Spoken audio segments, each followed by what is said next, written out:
Captain Wu stood on the bridge of the New Horizon, watching the stars stream past the viewport. 3 years. 3 long years since they left Earth with 95,000 people dreaming of a new world.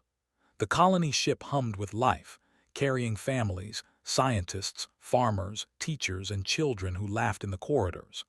They were humanity's hope, traveling to 442b where they would build the first human settlement beyond the solar system. "Captain, we're picking up something strange," said from the navigation station. Her fingers moved quickly across the display screen. "There's a ship ahead." "No, wait, multiple ships. I've never seen anything like this." Wu leaned forward, his heart beating faster. First contact. They had always known it was possible, but after 3 years of empty space, many had stopped believing. "Show me." The main screen lit up with sensor data. 6 massive vessels hung in the darkness ahead, each one larger than the New Horizon. They were beautiful in a terrifying way, all sharp angles and glowing lights, clearly not human. "Try to make contact," Wu ordered. "Standard first contact protocols, keep it friendly." Minyu, the ship's engineer, was already working, sending out greeting messages in all frequencies. Mathematical sequences, peaceful intentions, the works. They waited. The bridge was silent except for the quiet beeping of machines. Then the screen flickered. An alien face appeared and everyone gasped. The creature had gray-green skin, 4 eyes arranged in a diamond pattern, and a mouth full of sharp teeth. It wore what looked like a military uniform covered in medals and symbols. "Human vessel," the alien spoke, and somehow they could understand him. "Translation software, maybe. You will halt your engines immediately. I am commander of the Galactic Empire. You have entered Imperial space without permission." Wu stood. This was the moment they had trained for. "Commander, this is Captain Wu of Earth. We come in peace. We had no knowledge of your empire or its borders. We're simply traveling to an uninhabited planet to establish a colony." Tilted his head. "Earth, we have no records of this planet or your species. You will surrender your ship and submit to Imperial authority. Your people will be processed and assigned roles within the Empire." The captain felt ice in his stomach. "Commander, we're a peaceful vessel with families aboard. We seek no conflict. Perhaps we can establish diplomatic relations between our peoples." "There is no diplomacy with the Empire," replied. "There is only submission or destruction. Choose quickly, human." The medical officer whispered from her station. "Captain, there are children in the nursery section right now. Over 2,000 kids under the age of 10 on this ship." Wu took a breath. He had to buy time. "Commander, in good faith, let me share our cultural database with you. You'll see that humans are a reasonable species. We've overcome our own conflicts and united our world. We can be valuable members of the galactic community." "Seem to consider this. Very well, send your database. We will review it." The next hour passed slowly. The crew sent Earth's history, art, music, and scientific achievements to the ships. Wu watched his people work and felt pride. Humanity had so much to offer. Surely these aliens would see that. Then returned to the screen, but something had changed. His 4 eyes were wide and he seemed agitated. Behind him, another officer was gesturing frantically at a display. "Captain Wu," said slowly, "we have reviewed your history. Your species is remarkably violent. Thousands of wars, weapons of terrible destruction, empires that refuse to surrender even when facing certain defeat. You call this progress?" "That's our past," Wu insisted. "We've learned from our mistakes. We've grown beyond." "You have demonstrated something far more dangerous than weapons," interrupted. "You have shown us that your species does not accept defeat, that you would rather die than submit. The Empire cannot allow such a threat to exist." Wu felt the world tilting. "Wait, we're not a threat. We're 95,000 civilians on a colony ship. We have no weapons, no military, just families seeking a new home." "That is precisely why you must be eliminated now," said. Before you become the threat your history suggests you will be. The Empire has survived for 10,000 years by removing potential challenges before they can grow strong. I am sorry, Captain, but the Empire does not gamble with its future. The screen went dark. Captain shouted, "They're powering weapons, all 6 ships." Wu grabbed the communications panel. "Red alert, all hands, this is the captain, brace for." The New Horizon shook violently. Lights flickered. Somewhere deep in the ship, alarms screamed. Minu checked his console, his face going pale. "Hull breach in sections 7 through 12. We've lost environmental controls. Captain, we can't survive this. We have no shields, no weapons, no." Another blast hit them. The ship groaned like a dying animal. Wu could hear it through the walls, the sound of metal tearing and people screaming. His people, his responsibility. "Get a message to Earth," he ordered. "Emergency transmission, everything we've recorded. First contact, though, all of it, send it now." Worked through tears. "Transmitting on all bands. It'll take 6 months to reach Earth, but they'll get it." The ship shook again. Harder this time.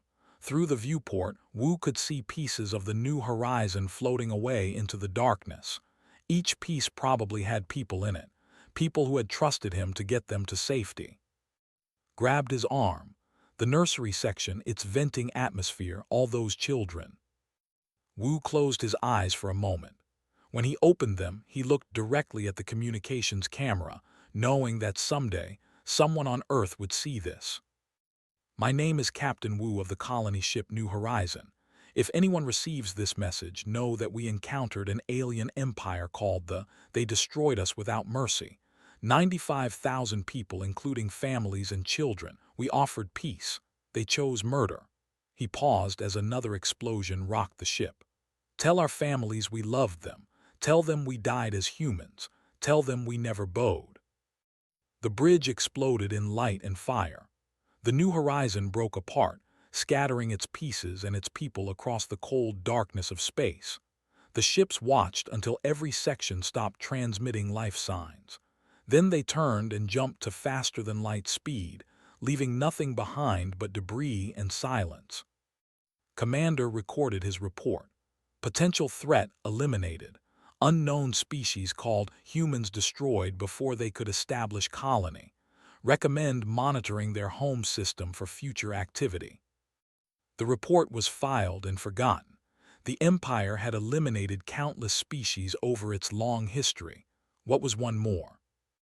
But the message from the New Horizon was already traveling through space, moving at the speed of light toward a small blue planet. A planet that would receive the transmission in 6 months. A planet that would learn its children had been slaughtered. A planet that would remember Captain Wu's final words. "We died as humans, we never bowed." Earth would remember, and Earth would respond. The transmission arrived on a quiet Tuesday morning. The Deep Space Communications Array in Chile picked up the signal first, and within minutes, every scientist in the facility was gathered around the main screen. They watched in horror as Captain Wu's final message played. They saw the fear in his eyes. They heard the explosions in the background. They witnessed humanity's first contact with alien life end in complete destruction. President received the news in his office in Geneva. He was a man who had survived 2 wars and a global pandemic, but nothing had prepared him for this moment. He watched the recording 3 times, each viewing making his hands shake more. 95,000 people, families, children, murdered for the crime of existing.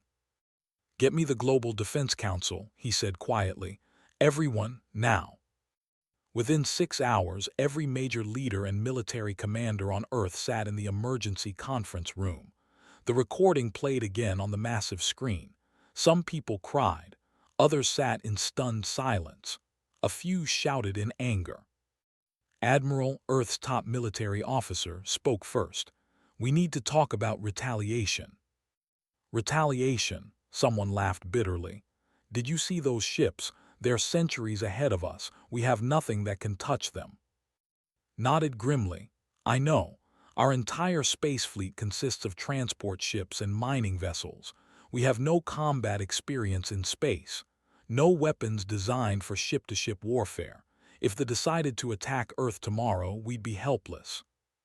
"Then what do we do?" President asked. "Nothing. Let them get away with murdering our people." The room fell silent. Then a woman stood up from the back.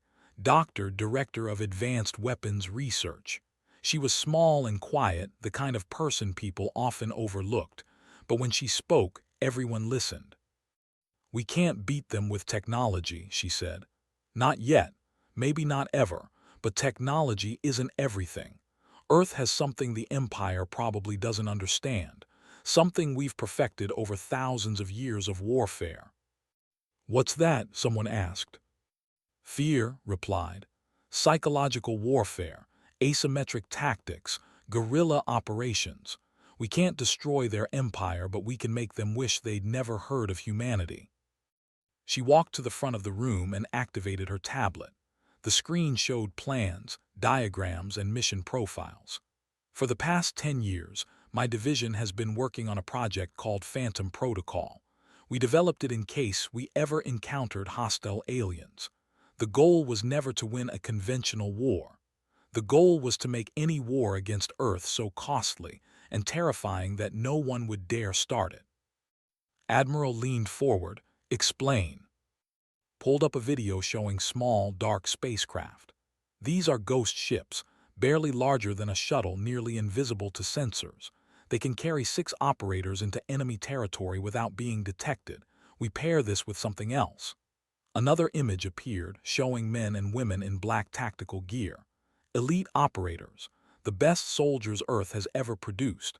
We train them in infiltration, sabotage, assassination, and psychological operations." "You want to send Special Forces teams into an alien empire?" President asked. "That's suicide."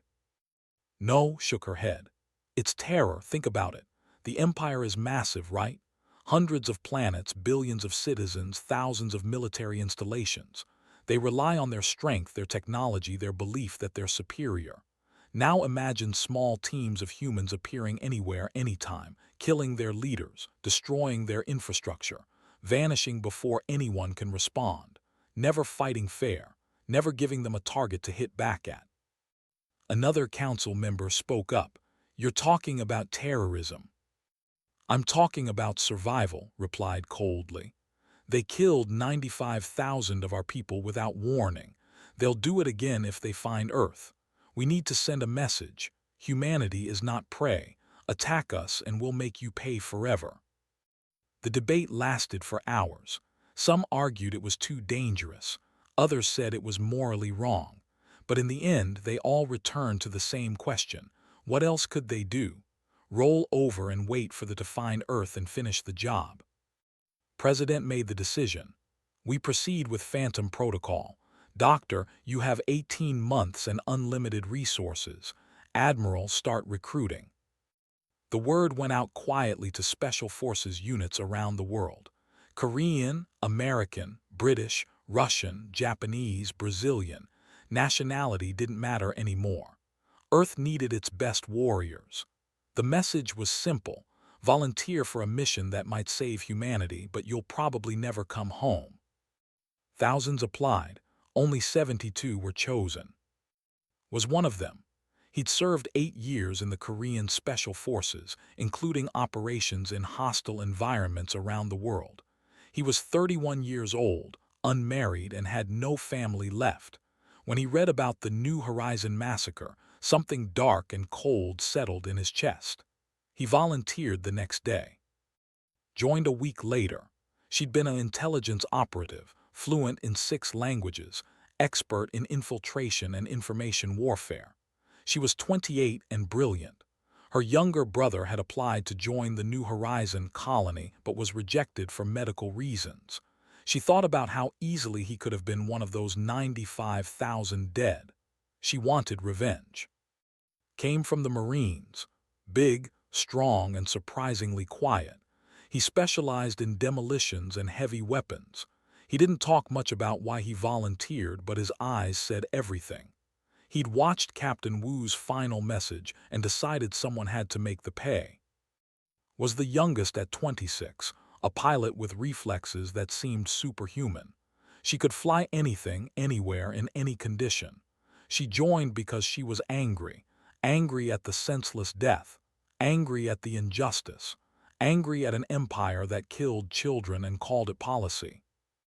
The training facility was built in the mountains of New Zealand, far from curious eyes. For 18 months, the 72 volunteers learned things that most militaries had never considered. They studied language from the New Horizon recordings. They practiced zero-gravity combat in converted water tanks. They learned how to kill silently in dozens of ways. They studied psychological warfare, learning how to break an enemy's mind before breaking their body. Doctor visited often, bringing new equipment. The ghost ships improved with each version. The stealth systems got better. The weapons became more deadly, and always she reminded them of their mission. "You're not soldiers," she told them during one training session. "Soldiers fight battles. You're going to fight a war that the enemy doesn't even know is happening. You'll be ghosts, nightmares, the thing they fear in the dark. You'll make the Empire understand that killing humans has consequences." A civilian engineer developed the final version of the Ghost Drive. It worked by bending sensor readings around the ship, making it appear to be nothing but empty space. He tested it personally, flying a prototype past military satellites that never detected him. A linguistics expert cracked the communication codes. She created software that could intercept, translate, and even fake transmissions. With her tools, the teams could listen to enemy communications and move through space like they belonged there. As the 18 months passed, Earth transformed. Everything focused on the mission. Factories built the ghost ships. Scientists developed new weapons. Intelligence agencies gathered every scrap of information about the Empire from the New Horizon data. Finally, they were ready. 12 teams of 6 operators each. 72 people who would carry Earth's vengeance into the stars. They gathered one last time in the briefing room. Admiral addressed them. "You're about to do something unprecedented. You're going to wage war against an empire that thinks it's invincible. Some of you won't come back. Maybe none of you will. But what you do out there will determine humanity's future, make them understand, make them regret, make them fear the name human." President spoke next. "We're calling you because that's what you'll become to them, the monster in their closet, the thing they can't see but know is there. Go out there and haunt them." The teams boarded their ghost ships, looked at his team, and 2 others named, and they trained together, bled together, and would fight together. They were ready. As the ships launched from the hidden base, Earth went dark. All deep space communication ceased. To any observer, it looked like humanity had simply given up, retreated into silence after the tragedy. But the silence was a lie. They were coming, invisible and patient, and the Empire had no idea what was about to hit them. 6 months after the ghost ships launched, the first incident occurred on Prime, a wealthy mining colony deep in territory. 3 high-ranking officials went to sleep in their secured compound, protected by guards and surveillance systems. They never woke up. The bodies were discovered at dawn. No signs of struggle. No forced entry. The security footage showed nothing unusual, just a brief period of static interference lasting exactly 3 minutes. During those 3 minutes, someone had entered the compound, eliminated 3 of the most protected in the sector, and vanished. Local authorities were baffled. The media reported it as a mystery, but then someone noticed a detail that made their blood run cold.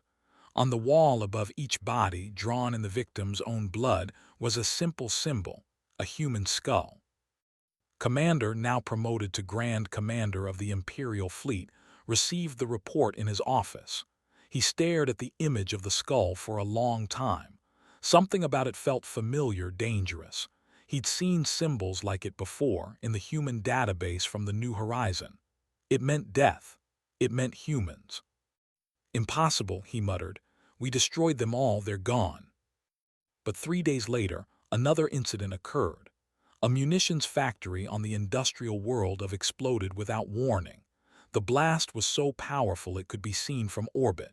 Investigators found a small device attached to the main reactor, timed perfectly to cause maximum destruction. The device was covered in human writing that translated to, "Remember the New Horizon." Felt the first whisper of fear. Team 7, led by, watched the news reports from their hidden position in an asteroid field. They'd spent 4 months infiltrating space, moving slowly and carefully. The mission on Prime had been Idea: go for the leadership first. Make them understand they weren't safe anywhere. Next target? Asked, studying her intelligence reports. She'd been intercepting communications for weeks, mapping their military installations and identifying key personnel. Pointed to a location on the star map. That military base. It's where they train their elite forces. If we hit it, we send a message that nowhere is sacred. The team spent 3 weeks preparing. They disguised themselves as slaves, a species that had conquered centuries ago. The reptilian aliens were common throughout the Empire, working in labor camps and factories. With some genetic modification and prosthetics, the human operators could pass as, at least from a distance. They entered the base as part of a labor shipment, hidden among 200 actual workers. The guards barely looked at them. Slaves were beneath notice. For 3 weeks, his team worked in the base's maintenance section. They cleaned corridors, repaired systems, and were invisible to the soldiers around them. But every night, they mapped the facility, planted surveillance equipment, and identified their targets. The demolitions expert placed tiny charges in critical locations throughout the base. Each one was no larger than a coin, but together they would cripple the installation. Hacked into the base's security network, creating that would let them move freely when the time came. The strike happened on a quiet Tuesday night, and his team moved through the dark corridors like ghosts, using the access codes had stolen. They reached the officers' quarters where the base commander and his staff slept. What happened next was efficient and brutal. They never woke up. One moment they were sleeping, the next they were dead. Felt nothing as he worked. He thought about the children on the New Horizon, the families who'd never reached their new home. This was justice. Before leaving, uploaded a message into the base's communication system. It would broadcast on every channel in the sector. The message was simple: video footage of the New Horizon's destruction, followed by text that read, "You killed 95,000 of ours. We're just getting started." The team vanished into the night, triggering charges as they left. Explosions ripped through the base, destroying key facilities but avoiding the slave quarters. They'd been careful about that. They had done nothing wrong. By the time alarms started blaring, the ghost ship was already breaking orbit, invisible to the panicking forces below. Team 4, led by his friend from training, specialized in psychological warfare. They didn't kill as often. Instead, they hijacked media broadcasts, inserting brief, terrifying messages. Video clips of human soldiers moving through darkness, their faces hidden behind masks. Statistics of casualties, always ending with the same question: where are your protectors now? The messages were designed to create paranoia, and they worked. Civilians started reporting suspicious activities everywhere. They saw humans in every shadow. The military received thousands of false alarms every day. Trust began to break down. Team 9, operating in the outer sectors, focused on sabotage. They destroyed supply convoys, crippled mining operations, and poisoned fuel depots. Nothing was safe. The military tried to respond, but how do you fight an enemy you can't see? They increased patrols, but the humans simply waited until the patrols passed. They added more security, but the humans found new ways around it. Commander became obsessed. He mobilized entire fleets to systems where attacks occurred, only to find nothing. He interrogated prisoners, executed subordinates who failed, and spent sleepless nights studying the human database, trying to understand his enemy. "They're just primitives," he told his staff during one meeting. "One species from one planet. How are they doing this?" Nobody had answers, but the attacks continued. Then's team decided to send a personal message to. They tracked his flagship, the Dominator, to a routine patrol route. Using incredible piloting skills, they attached their ghost ship to the flagship's hull, hiding in its sensor blind spot. For 2 days, they studied the ship's layout, listening to communications and learning the crew's routines. Then, during a shift change, they struck. His team infiltrated through a maintenance airlock, moving through the massive vessel like shadows. Finding took hours. The ship was enormous with thousands of crew members, but eventually they reached his private quarters. 2 guards stood outside, but they died before they could raise an alarm. The team's medical specialist used a drug that stopped their hearts instantly. Silent, clean. They entered his room to find him sleeping. The great commander of the fleet, the one who'd ordered the New Horizon destroyed, was vulnerable and alone. Stood over him, a blade in his hand. It would be easy. One cut. Justice for 95,000 people. But Doctor's words echoed in his mind. Make them fear. Make them understand. Death was too quick, too merciful. They tranquilized and carried him back to their ghost ship. The entire abduction took 20 minutes. By the time the Dominator's crew realized their commander was missing, the ghost ship was light years away. Woke up in a small, dark cell. There was a screen on the wall playing something on repeat. He recognized it immediately. Captain Wu's final transmission. The screams of dying humans. The terror in their voices as the ship broke apart. The children crying for parents who couldn't save them. "You did this," a voice said from speakers in the darkness. It spoke in perfect. "You killed them all. Listen to what you did." For 72 hours, listened to the New Horizon dying. He couldn't sleep because they drugged him to stay awake. He couldn't close his eyes because they'd taped them open.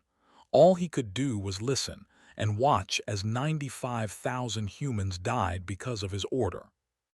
They brought him food and water, keeping him alive but never speaking to him except to say, "Listen, remember, this is what you did." When they finally released him, leaving him on an uninhabited moon where he'd be found by a patrol, was broken. He couldn't speak, couldn't sleep. He just stared at nothing, occasionally whispering, "The humans are coming. The humans are coming."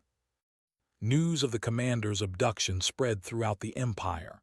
If the humans could take a fleet commander from his own flagship, surrounded by thousands of soldiers, then no one was safe. Not the Emperor. Not the generals, not anyone. The fear grew. Soldiers began deserting.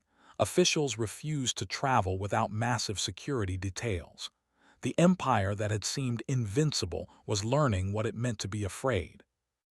In orbit around a dead star, the 12 ghost ships met for the first time since leaving Earth. The team leaders shared information and coordinated their next moves. They'd lost one ship. Team 3 had malfunctioned near a patrol and been destroyed, but the remaining 11 teams were ready to continue. Looked at the other leaders through the video conference. They were tired, haunted by what they'd done, but determined. "We keep going," he said, "until they surrender or we're all dead, for the 95,000. For the 95,000, the others repeated. The return to the shadows and the Empire continued to bleed. Somewhere in the darkness, Earth watched and waited. The message was clear. Humanity remembers. Humanity never forgives. And humanity always collects its debts.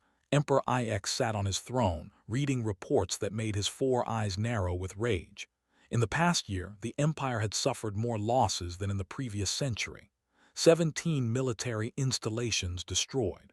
43 high-ranking officials assassinated. Dozens of industrial centers sabotaged, supply lines disrupted, and worst of all, fear spreading through his people like a disease. All because of humans, a species they should have ignored, a primitive race from a backwater planet that nobody had even heard of 2 years ago. "How many ships do we have searching for them?" the Emperor demanded. His military advisor, General, bowed nervously. 300 warships, Your Majesty. We've dedicated entire fleets to hunting these human terrorists, but they're like smoke. We see evidence of their presence, but never the humans themselves. Then search harder, slammed his hand on the throne's armrest. Dedicate 1,000 ships if necessary. I want these creatures found and eliminated. They've made us look weak. But the problem was bigger than the Emperor realized. The human attacks weren't just killing, they were inspiring rebellion. Species that had been conquered and enslaved for centuries were watching humans fight back successfully. If primitives from Earth could hurt the Empire, maybe others could too.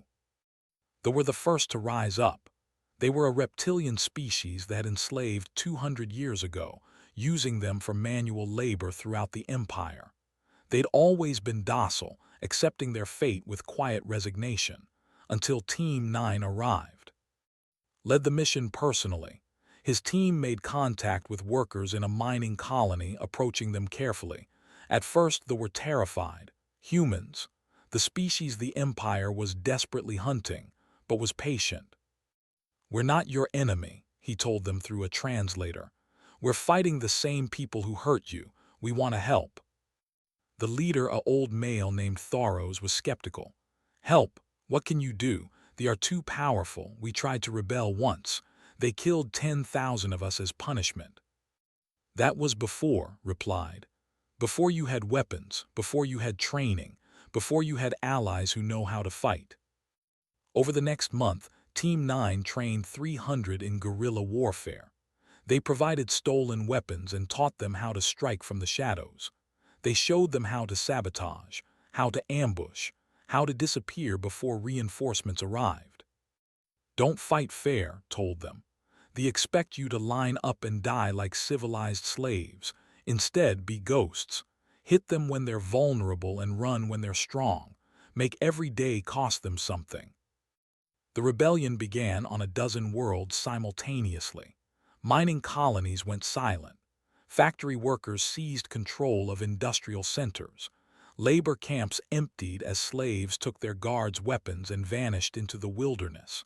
The military responded with brutal force, but every time they crushed one rebellion, two more sprang up. The aquatic species received similar help from Team 11 led by. They had been conquered 50 years ago. Their ocean worlds turned into food production centers for the Empire.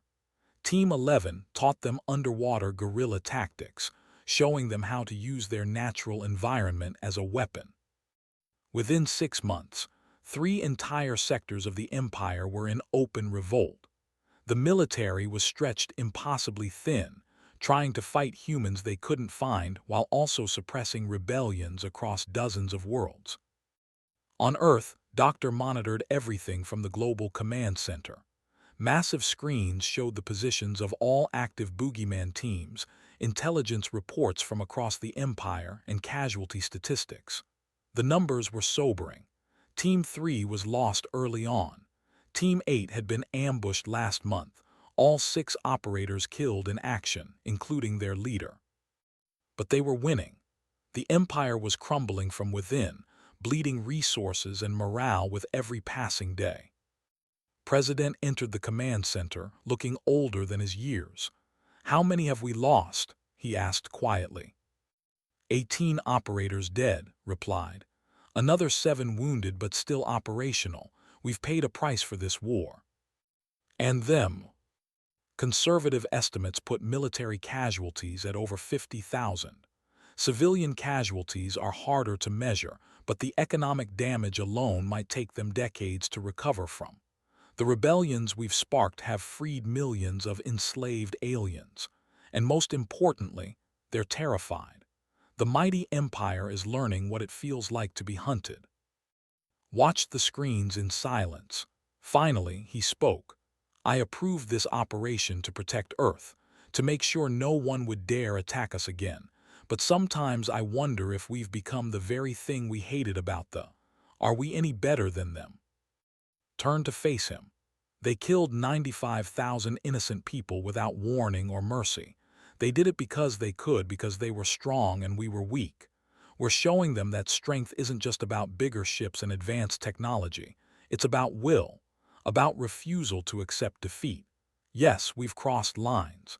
Yes, we've done terrible things, but we did them to ensure humanity survives. At what cost to our humanity? Before could answer, alarms blared across the command center. A priority message from Team 7's team pulled it up on the main screen. His face appeared, looking exhausted but alert. Command, we have intelligence from a captured officer. The Emperor is planning a full-scale assault on Earth. He's mobilizing every available warship in the Empire. They're going to sacrifice everything to destroy humanities. The command center went silent. Everyone stared at the screen. When demanded. 3 months, replied. Maybe less. The Emperor believes that eliminating Earth is the only way to stop us. He's willing to leave the rest of his empire vulnerable to do it. Felt ice in her stomach. This was the scenario they'd feared. If they brought their full military might to Earth, even with planetary defenses, humanity might not survive. The Boogeyman teams could hunt and terrorize the Empire forever, but they couldn't stop a direct assault on there. There's more, continued. We've been contacted by someone unexpected. Commander wants to meet. He says he has a proposal that could end this war. Admiral, who'd been listening from his station, stood up. The one who ordered the New Horizon destroyed. The one you kidnapped and tortured. The same. He's not the same person anymore, sir. What we did to him. It broke something inside. He's different now. He claims he wants to prevent the Emperor's assault. He wants peace. And exchanged glances. It could be a trap. Probably was a trap. But if there was even a small chance to avoid a final battle that could destroy Earth. Set up the meeting, ordered. But be careful. We've come too far to lose everything now. Meanwhile, across the Empire, the war continued. Team 5 destroyed another supply depot. Team 12 assassinated a governor who'd been particularly cruel to enslaved species. The rebellion spread to 5 more worlds. They began attacking underwater installations, using tactics Team 11 had taught them. In his palace, Emperor IX made his decision. He would gather the Grand Fleet, every warship the Empire could spare, and sail to this planet called Earth. He would burn their world from orbit.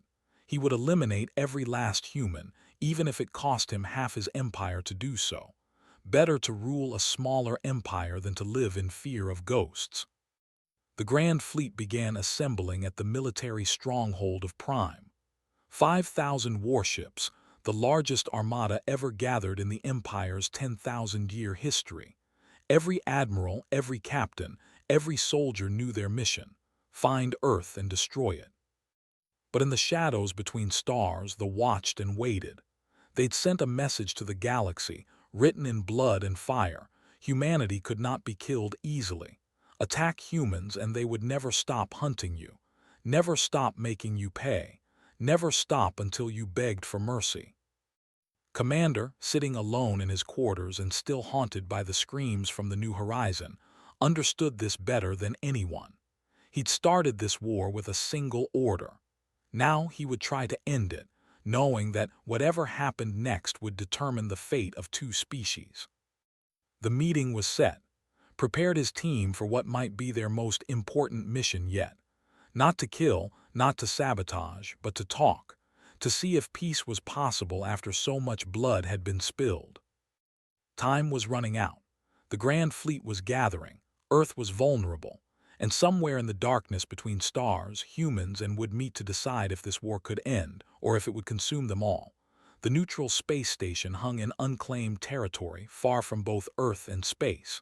It was ancient, built by a species long gone, and served as neutral ground for any who needed it. His team arrived first, their ghost ship settling into the docking bay silently. "This feels wrong," muttered, checking his weapons for the 10th time. "We should be hunting them, not talking to them." Understood the feeling. Every instinct trained into them over the past 2 years screamed that we're the enemy. but he'd seen the intelligence reports. The Grand Fleet was real. If it reached Earth, millions would die, if there was even a chance to stop that. We listen, said. That's all. We listen to what has to say and then we decide. Was monitoring all communications channels. He's here, one ship, small transport, reading only 3 life signs aboard. Only 3, looked surprised. For someone as important as I expected an entire fleet. Maybe that's the point, replied. He's showing trust, or he's confident in his trap. They waited in the station's main meeting chamber, a vast room with windows looking out into space. When entered, almost didn't recognize him. The proud commander who'd ordered the New Horizon destroyed was gone. This was Thin, his 4 eyes constantly darting around nervously. He moved like someone who expected death at any moment. 2 guards accompanied him, but they stayed near the door. Approached the table alone, sitting down slowly across from and. For a long moment, nobody spoke. They just stared at each other across the table, human and hunted, victims and perpetrator. Finally spoke in surprisingly good English. Thank you for coming. I know you have no reason to trust me. You murdered 95,000 of our people, said coldly. Trust isn't possible. I know, his voice cracked slightly. I made a decision that day. A decision I believed was necessary to protect my empire. I was wrong, terribly, catastrophically wrong, and I've paid for that mistake every day since you showed me what I'd done. Leaned forward. You asked for this meeting, why? Pulled out a data device, sliding it across the table. Because Emperor is going to destroy the Grand Fleet is assembling now. 5,000 warships, carrying enough firepower to turn your planet into molten rock. They'll launch in 60 days. Grabbed the device, studying the data. His face went pale. These fleet positions, this is real intelligence. It's all real, confirmed. And if that fleet reaches Earth, nothing will survive. Not your cities, not your people, not even your atmosphere. The Emperor has gone mad with fear and rage. He's willing to sacrifice half the empire to eliminate humanity. Then we'll fight, said. We'll destroy his fleet. You can't, shook his head. Your teams are effective against individual targets, but 5,000 warships. They'll detect your approach long before you can strike. And even if you destroyed half the fleet, the other half would still be enough to annihilate your world. You've been winning this war because you fight in the shadows. But this will be a conventional battle, and in that fight, you have no chance. The truth of his words hung heavy in the air. Knew it was true. They were designed for assassination and terror, not fleet combat. So what do you propose? Asked. Took a deep breath. Peace. A formal treaty between Earth and the Empire. We acknowledge responsibility for the New Horizon massacre. We pay reparations. We grant Earth full sovereignty and promise never to enter your space again. In return, you recall your teams and cease operations against the Empire. Why would you offer this? Demanded. You're losing the war, but we can't stop that fleet. From your perspective, you're about to win. Win? Laughed bitterly. Look at what your people have accomplished. In less than 2 years, you've destabilized an empire that stood for 10,000 years. You've inspired rebellions across dozens of worlds. You've killed thousands of our soldiers and officials. You've made the people live in constant fear. Even if we destroy Earth, do you think your teams will stop? Do you think humanity will surrender? He stood up, walking to the window. I've read your history thoroughly. Every war, every conflict, every time someone tried to conquer you. And you know what I learned? Humans don't quit, ever. You'll fight with your last breath, using your last bullet from your last stronghold. Destroying Earth won't kill humanity. It will just make you even more determined. Turn back to face them. And while we're focused on hunting down every last human in the galaxy, the Empire will collapse, the rebellions will spread, our economy will fail. Our client species will break free. In trying to eliminate one threat, we'll create 1,000 others. I've seen this future, and it terrifies me more than anything you've done to me. stood and walked to the window, standing beside. He looked out at the stars, thinking about Earth, about the billions of people who had no idea they were 60 days from annihilation, about the 95,000 who died on the New Horizon, about Captain Wu's final words. "My people will want justice," said quietly. "Blood for blood, you killed our innocents, they'll expect the same." "I understand," replied. "But will more death bring them back? Will destroying the Empire resurrect those 95,000 people? Or will it just create more grieving families on both sides?" Pulled out his communication device. "I need to speak with Earth Command." The transmission took time to reach Earth and return. Explains offer while the commander waited patiently. Then came the hardest part, waiting for the response. On Earth, President convened an emergency meeting. The debate was fierce. Admiral wanted to refuse, arguing that accepting peace now would dishonor the dead. Doctor was more pragmatic, pointing out that they couldn't stop the Grand Fleet and peace might be their only option. Others argued for different approaches, some wanting total war, others wanting peace with harsher terms. Finally, the response came. President's face appeared on the screen, looking tired but resolute. "Commander, we've discussed offer. Earth will accept a peace treaty, but only under these conditions.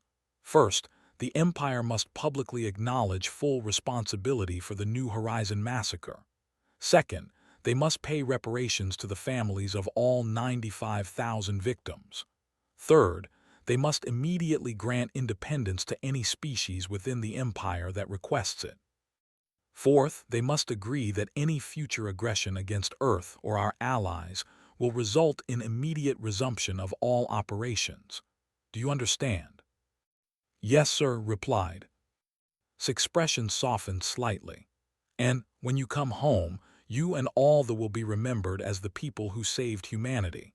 Not because you killed the most enemies, but because you were strong enough to accept peace when it was offered. That takes more courage than any battle." Turn 2. You heard the terms. Can you agree to them? Nodded immediately. "I can. The Emperor won't like it, but I can convince him. The alternative is watching the Empire tear itself apart while fighting an enemy he can't defeat. He'll choose survival." "Then we have an agreement," said. "But know this. If you break this peace, if you threaten Earth or our allies, we won't hesitate. We'll come back, and next time we won't stop until your empire is dust." "I know," replied. "And that's exactly why this peace will hold. You've taught us that humanity is not prey. You've shown us what happens when you underestimate humans. We won't make that mistake again." The treaty was signed 3 weeks later aboard a reconstructed New Horizon, built by Earth as a memorial to the original colony ship. The ceremony was broadcast across both human and space. Commander attended as the representative, and when he saw the memorial wall bearing all 95,000 names, he did something unprecedented for an officer. He knelt. "I ordered their deaths," he said, his voice breaking. "I made a decision based on fear and arrogance. I cannot bring them back. I cannot undo what I've done, but I can ensure it never happens again. On behalf of the Empire, I beg forgiveness from their families and from all humanity." It wasn't enough, could never be enough, but it was a start. The Boogeyman teams returned to Earth over the following months. 54 operators came home. 18 had died in action, their names added to another memorial wall. They were received as heroes, though most of them didn't feel like heroes. They felt like survivors who'd done terrible things for a necessary cause. Returned to Seoul, trying to adjust to civilian life. It wasn't easy. The nightmares came most nights, memories of people he'd killed, faces of soldiers who probably had families of their own. He'd saved Earth, but the cost was written on his soul. 5 years passed. Earth established diplomatic relations with 17 species that had gained independence from the Empire. The Empire itself reformed, becoming more democratic, more just, served as an ambassador, working tirelessly to build bridges between species. The Phantom Protocol remained classified but ready. The ghost ships were maintained in hidden facilities. The training programs continued, preparing new operators just in case.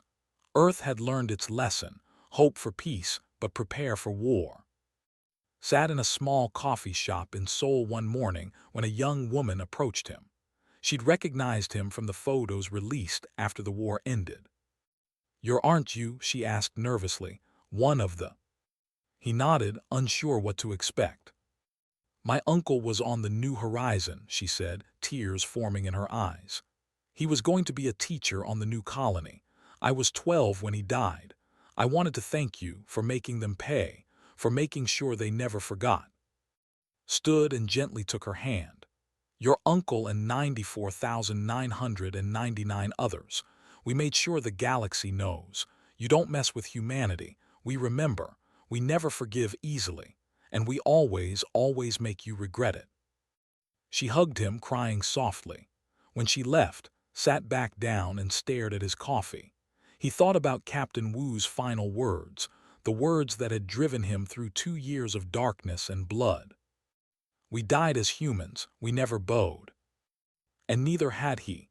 Neither had any of them. Earth had faced annihilation and responded not with surrender but with a message written in fire and shadow. Humanity endures. Humanity adapts. And humanity never, ever forgets its dead. The galaxy had learned to respect that. And Earth, small and primitive though it might be, stood as a warning to any species that might consider attacking it. Underestimate humanity at your own peril.